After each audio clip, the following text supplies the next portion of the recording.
Welcome back to the Rush Hour Roundtable. And some major companies pushing to have their workers return to the office by next month. Apple and Peloton are setting a deadline for after Labor Day. Both companies planning a return to the office 3 days a week.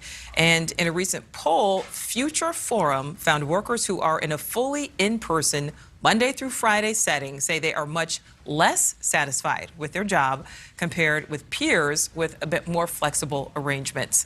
So meanwhile, not all workers happy with their current environment, though. More than half of the workers polled say they'll look for a new job at another company in the next year. So panel, many of these workers had 2 or more years of working remotely. Is it fair for companies, let's remember companies signing the checks here, to ask their employees to come back into the office? Crystal.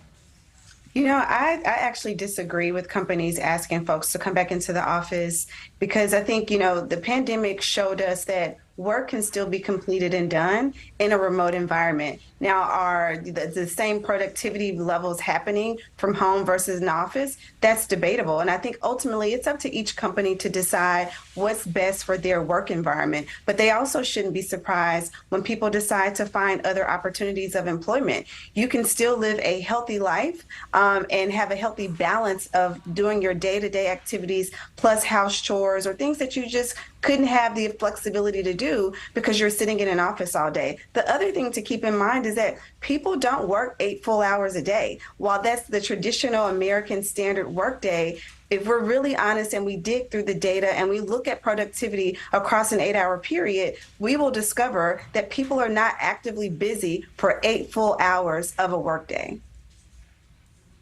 Yeah, I think I have to disagree there. I'm sorry. I think that people that have worked from home over the last couple of years, there's varying levels of productivity. There's different studies that show that some people do better at home, some people do better at the office. But I'll tell you my experience as a single parent that's worked a lot from home over the last 10 years. I do a lot more than 8 hours worth of work in one day, and I give a lot more to the employers that I had during that time period. So I think it depends on the analytics.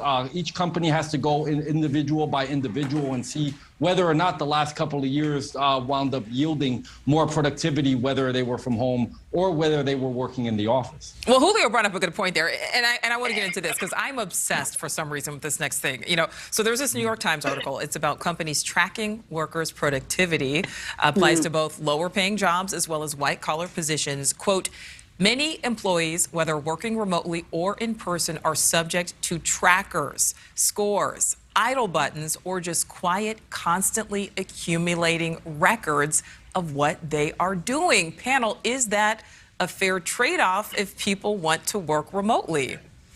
That's a tough one because, you know, you are on the border of Big Brother in that sense. And you know, how much do you distrust your employees or your team to, you know, not do what they're supposed to be doing, that you have to then basically put some spyware or whatever it is that you're doing to track everything? I mean, you are obligated to have accountability to your employer.